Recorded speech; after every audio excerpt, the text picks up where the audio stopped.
morning, everybody, and welcome. We are here on day 3 of Canadian Innovation Week, and our theme for today is Innovate to Learn. I'm Jill Clark, and I am with the Rito Hall Foundation, and it could not be more of my pleasure to have a very, very special guest with me today to tell us all about the ways that we are innovating to learn in classrooms from coast to coast to coast. So it is, again, my distinct pleasure to welcome Jessie Hildebrand, Vice President of Learning at Exploring by the Seat of Your Pants. Welcome, Jessie. Thank you. This is very meta for me, being on the other side of the hosting equation. So I really appreciate the opportunity to chat today a little bit about what we do. Absolutely. So the Rito Hall Foundation has had the real pleasure of partnering with Exploring by the Seat of Your Pants over the last year or so to help us bring our programming to young people across the country via the network of Exploring by the Seat of Your Pants, who's doing virtual field trips and bringing some of the most incredible scientists, innovators from all over the world beamed directly into classrooms, which is just so cool. So, I mean, what more can you tell us about Exploring by the Seat of Your Pants? What is it exactly that you're doing, and how is it innovative? Yeah, so I mean, at the very beginning, this was founded by a classroom teacher. So my colleague Joe Grabowski was a teacher in the classroom, bringing in these scientists, explorers, cool people that he was inspired by, excited by, people that he grew up admiring, doing amazing things around the world, and wanted to connect his personal classroom with those sorts of people. And what a cool opportunity. I mean, I think we all remember going to school and maybe reading a textbook for hours on end, or doing math lessons and doing those things. And that's all a hugely important part of getting educated and going to classroom. But what do you remember years down the road? Do you remember that time that you had the chance to talk to an astronaut, or do you remember that time that you read the textbook for an hour? And so that was something that really stuck with his students, and really by word of mouth and starting to reach out to other colleagues, it built up into something fantastic. The thing that we have today with Exploring by the Seat of Your Pants, which at essence is, like you said, an effort to connect just the most incredible people and stories with classrooms worldwide through free live interactive broadcasts. I think we started out back in 2015 doing a few of these a month, and now we're at 40 to 50 programs every single month, which is such a thrill. As a two-man team, we get the chance to bring this to kids all around the world. And I think one of the most innovative things about it is that it's free. I know that sounds trite, but if you're in Toronto or New York or LA, you have the opportunity to go to major museums and to have maybe guest speakers come in, and maybe your school board has the money to pay for those sorts of things. If it's free, it means that anyone can join it. Classrooms around the globe that would otherwise never get that opportunity in rural Iowa or northern Yukon now have the chance to join in live and interact with these really amazing people and learn these stories firsthand from some really captivating people, and maybe get inspired to change the course of their life in a positive direction. So that is the essence of what we do. And then conservation is the bread and butter of that. Like, we both, Joe and I, live and breathe trying to save species habitats around the world. There are so many people doing such positive work in that field. And if we can showcase that work and really get people recognizing the value of wildlife around the planet, the value of biodiversity, and the ability for people to connect with it and fall in love with it like we have, what a special opportunity. So I think that's the most salient way in which we innovate, but we've been slowly but surely changing over the last few years and adding more things to really help inspire and excite students. Yeah, and I love what you say about access to kind of a diversity of learning. I know that we've done sessions together for our Youth Innovation Prize in Genius Plus that we just had our ceremony for yesterday in geniusplus.ca. Check it out. We just had our first award ceremony for yesterday, which was so incredible. But we've done these sessions before, and we've had classrooms joining from places in rural Alberta, places in the north. We get classrooms that are up in the territories. We get classrooms that are in the Atlantic provinces, southwestern Ontario. So you're right. It really does provide this access, not just to learning, but to a really kind of diverse channel of learning that you otherwise might not get. And making it free is truly making it accessible to almost anybody, which is, just so incredible. So what has kind of surprised you along this journey in terms of the people who are the conservationists, the scientists, the innovators who are bringing their work into classrooms? What's really kind of blown your mind? I'm probably the wrong person to ask, because pretty much everything blows my mind. I grew up with Steve Irwin, David Attenborough, Carl Sagan, Neil deGrasse Tyson as heroes. These people that, again, are pushing boundaries of science and knowledge to try and share that with the world. I think the fact that so many people are so willing to dedicate their time to sharing their passion with kids has been really surprising for me, not just in the work that they do itself, which is mind-blowing. I mean, we are really in the greatest time to be a scientist or explorer ever. And I think, going into this, we tried to pitch that to teachers, that I think a lot of people expected that the age of exploration was over. We've gone to the poles, we've gone to space, we've explored the bottom of the ocean. Like, what else is there left to discover? And what we found to the people that we've chatted with is that there's so much left to discover. We are barely scratched the surface of what there is to know about our planet, about the cosmos. And so every day we have the opportunity to hear from these people that are doing that are on the cutting edge of that, and sharing that live sort of as it's happening, which is really, really exciting. So that's one thing that's surprising. But the second, it's heartening to think that, again, all these people are willing to dedicate, in some cases, not just 1 hour with us, but many, many hours over many years to make sure that kids learn about the stuff that they're doing for free. I mean, that is amazing to us to have had that chance to chat with these people. And I think be willing to take questions from kids too. Like, it's just, honestly, I pinch myself daily. Every element of my job, I am thrilled to see the mutual passion, understanding, and excitement that comes from this role. So it's surprising, and it's nice, and it's wonderful all at once. We've had this opportunity to ask some of the innovators, in our circle that we work with through the Rita Hall Foundation. And it's great because, a lot of these people are on the public speaking circuit. They're being asked to talk about their work, about their accomplishments. And so when you tell them that it's for kids, you get that immediate yes. Oh, yeah, if it's for kids, no problem. And then you also get the immediate nerves. I think that it's much more nerve-wracking for people to be like, oh gosh, I really gotta bring my A game for students, for young people. So it's so great to see the enthusiasm, and it's also kind of sweet to see that they know that you can't hide behind any tricks when it comes to young people. You really gotta bring the goods. Kids are actually, that's been surprising too. It's been really interesting. I've hosted over 1,200 broadcasts now over the last 7 years. So I've seen how people approach talking with children for the first time. I've seen how kids as an audience work with speakers, and they are the toughest audience. They ask just as detailed questions as adults, but they have absolutely no filter, which makes it really fun. And I think if you can talk intelligently and passionately to a group of children, you can talk to anyone. I think one of the big surprises for me has been the fact that you don't really need to tailor your speech to one audience versus another. It should be something that kids instinctually understand, find value in, are excited by. And if it works with that audience, it will work with every group. And so you see people that are used to talking with kids versus people that are new. I mean, this is getting into pretty niche stuff with regards to the content of the programs, but I always find it really exciting to see people that are really skilled educators. And again, I mentioned at the top of this program, people that really inspire me are people that I watched when I was a kid that got me excited. And so I try and help model our programs and make sure that they have that same impact with our kids throughout all the Exploring by the Seat of Your Pants sessions. Absolutely. And I don't think it's too niche at all to talk about kind of the nitty gritty, because I think a lot of the challenges that, programmers like, the Rita Hall Foundation or anybody else who's trying to do work in the education space, one of the biggest hurdles, one of the biggest challenges is actually reaching students, and, not just reaching them, but how do we even get their eyeballs? How do we get their attention? How do we get to where they are?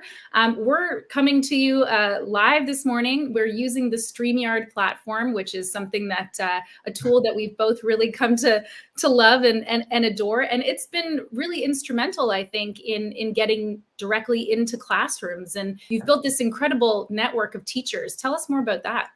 Yeah, I mean, the teacher network has by and large been word of mouth. It's been talking at conferences. It's been having teachers join our programs and spread it to their entire school district. And we've been so lucky to have had that impact where teachers are so willing to do that for us over many, many years now. Now we're a network of about 10,000 educators across Canada, the US, and increasingly beyond. And I mean, we are so lucky to be in that position where we put out a newsletter with 30 programs and they fill up in one day, all of them, and have a wait list. And we did a program yesterday live from Prince Edward Island with meeting Anne from Anne of Green Gables, and we had 114 classes registered for that. So that's several thousand kids represented across the continent, and that's amazing. And it's really, I think, a testament to the quality of the programs that we bring and the approach that we have. We try and make sure they fit nicely within classroom periods. We make sure that there's follow-up learning and resources shared with classrooms after the fact so they can keep that excitement going. And it's that interactive bit. We could film all these one-on-one with a speaker, but it's the fact that half of our program time is dedicated to making sure the kids can ask those questions directly that makes a world of difference. The speaker can say the exact same thing as they would have in a longer talk. But now, because Susan in Mrs. Smith's class is asking it, Susan's life has changed because she had the opportunity to ask Sylvia Earle, like the original, her deepness, the woman who paved the way for every marine biologist in the world, basically, and was able to, ask that amazing person a question live and get a response. That's a really profound experience. And so I think the fact that we provide those sorts of opportunities for kids has been, by and large, the lead to getting the audience we have. But you mentioned StreamYard platform, and I mean, we've been constantly changing our platforms, adding new approaches. If there's an innovation in digital education, we like to incorporate it into our programs and see and get that feedback from teachers. So StreamYard's been a godsend because it makes it so easy to cycle between people and bring them up and bring up banners talking about the things that we're talking about. So if we wanted to highlight Innovation Week, we can do that in one click. And I think that that's really nice for making a cohesive, beautiful experience for classrooms. And then things like Kahoot quizzes we incorporated this year for the very first time. And teachers got back instantly to say that they love those. Their kids found them so inspiring and exciting. And now we have this big partnership with Kahoot to feature the stories of our amazing speakers. So it always feeds back into itself. And we're trying to sort of be on the cutting edge of education innovation, which is our theme of the day today. Absolutely. And first of all, I'd like to say I'm so glad that Anne of Green Gables still has the pull that she did, when I was in school, that, she remains this kind of Canadian icon. I love that. 114 classes signed up for Anne of Green Gables is awesome. Just a quick side note on that, literally more classes than when we do astronauts. So it was one of our biggest programs all year long was Anne of Green Gables. 50 million copies have been sold, because that was a stat asked for in the program. And I think to this day, it's either the first or second largest destination for international Japanese travelers is PEI, because it's such a big deal in Japan, which is such a niche and fantastic story that I love it. Anyway, that's all. I love it too. And as you were saying, allowing, having a platform that not only is allowed in classrooms because it's, very secure and not hackable or anything like that. But if you've ever joined in to an Exploring by the Seat of Your Pants session, which I highly recommend, when you actually bring the classrooms up on the screen and you have the kids kind of nervously being stood in front of the camera to ask their question, it is so exciting and it's so fun. And you're right, the ways that the speakers react to the kids, because, in this life of video chatting and Zooms and everything like that, there's an energy that's lost. Yeah. But that energy comes back when you are beamed directly into a classroom and the classroom is beamed right back at you. So there's definitely, some magic that's happening there. So you work with organizations like Canadian Geographic, Parks Canada, all sorts of organizations that are working in the conservation, science, education, tech space. What do you think about the state of that in Canada? Are you seeing that these innovators, these scientists are being supported? What kind of sense do you get of the culture of innovation in Canada based on who you're working with? Yeah, that's a deep question, a good one. I think it's improved a lot in the last 5-6 years, honestly. Mm-hmm. I got into science communication basically straight out of university. So I finished am I older than I think I am? Geez, 2014? 2014, good. 2010 was high school. 2014, I finished university and got straight into doing science outreach programs and getting the chance to work with these groups in a variety of roles, actually, before really diving in headlong with Exploring by the Seat of Your Pants. And so the level of investment in research and the level of investment in education has been radically increased over the last few years. People, there's always been a culture in science and exploration of sequestering the knowledge, so to speak. I know that sounds kind of strange, but explorers classically did the exploration and told the stories amongst themselves, sort of around a campfire or around some scotch. And scientists, did science and then told their stories in scientific journals with very technical language. And there was always a bit of a stigma associated with making sure that the public knew that people that were amazing scientists and explorers and also amazing educators were in some cases thwarted or told that they were doing something wrong by telling the public this in a big way. And that has radically changed, certainly in Canada, and I think around the world in the last 5-6 years. I think we're recognizing that so much of society now has science as a backdrop to it, whether it's vaccines, climate change, the foods we eat, all these things have science as a backdrop. And so making sure that there are passionate and skilled public educators that happen to be scientists is paramount. And so you're seeing groups like Parks Canada, Canadian Geographic really broaden the scope of the work that they're doing to make sure that people learn about those stories. If anyone's ever had the chance to go to a Parks Canada site in person, the interpreters of those places are the most amazing educators you will ever run across ever. It's why it's such a pleasure and privilege to get the chance to work with them. And you can see that in our programs. And the fact that they're willing to do digital education partnerships to reach people outside of their physical locations has been amazing. And I mean, I think too, this is something that has been a theme of a lot of Innovation Week, actually, and some of our programs yesterday for the award winner, is that groups are willing to fail now and willing to openly fail. Let's try stuff. Let's see what works. Let's use new platforms and programs and try and reach people in a new way. And if it doesn't work, okay. And if it does work, great. Now we found a new approach. And so that's been so exciting to see all these groups play with how they connect with people. And the fact that we've had the chance to partner on those things and be at the forefront of it, certainly in Canada, has been beyond thrilling. So that's a long-winded answer, but I hope covers. No, that's great. And I mean, what better way to know if you've succeeded or failed? Again, we talk about kids having no filter and not really caring about your feelings. So they'll let you know. And you can always tell when you've succeeded or when you've failed with trying to reach kids. So it's a great litmus test for trying it out. We had a few sessions where we've had these Parks Canada people, and you come away feeling like, oh, there's a lot of kids who are now going to ask their parents to go to a national park for their summer vacation, which is so exciting. And really, I think a lot of the time, because the landmass of Canada is so big that we don't really explore as much of the country as young people as we should. We think, oh, I want to go to Europe or I want to go to the United States or something like that. But once you start exploring Canada, you realize there is just such a huge diversity of things to see and do and explore. And what a great way then to start early and to start right in the classroom to bring these really passionate educators to them. I have a subnote on this before any other question that I have to share on this note. So when I was a kid, I explored the US. That's where we traveled. We did the States quite a few times. I really only started exploring Canada back in about 2014 when I flew to Newfoundland for the first time. And since then, I've been to every province and up to the territories. It's been so enriching seeing how diverse and incredible the country that I grew up in is. And on the tech side, the innovation side too, this is like a melding of all this like Canada exploration, parks, and innovation all at once. Last year, during our cross-Canada virtual road trip with Parks Canada, they did the lift blocks in Peterborough, Ontario, which is about 2 hours from where I grew up in Toronto. This is something I never conceived of visiting. I never cared about. Like I heard that lift blocks existed, but why would I go? It was probably my single favorite program all year. It's still on YouTube if anyone wants to check this out. But if you want to see really cool Canadian innovation associated with parks in a place that a lot of our audience today could theoretically visit in the Southern Ontario region, that is one of the coolest things I've ever seen in my life. So that's my segue of the day. That's so great. And again, you get to discover things that you didn't know that you would be interested in, or you didn't know what would kind of flip that switch. And I think we see that a lot too in these Exploring by the Seat of Your Pants sessions, is that, maybe it's a topic that the kids know tons about, like video games, robots, space, dinosaurs.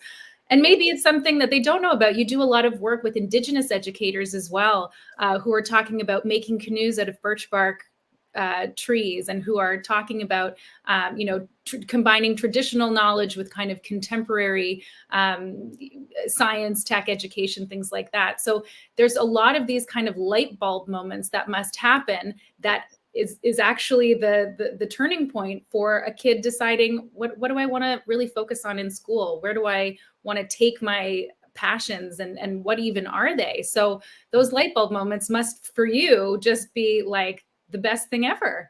So, I mean, an enthusiastic yes. That is, seeing kids get thrilled about something and try something new is the greatest feeling in the world. And hearing feedback from teachers where they'll say things like, that was the best experience of our kids' year. And we get letters in the mail, Joe and I, from classrooms, like the entire class has written us a letter telling us their favorite programs, what they learned, how amazed they were, huge thank you. I mean, that's like the most fulfilling thing of all time. On the Indigenous note, it's funny that you mentioned this. So not only are we doing a program in an hour and a half with Sean Purvier, who is going to teach us about flint knapping, which is one of the coolest programs we've ever run ever. And I'm so glad we're bringing it back for Innovation Week.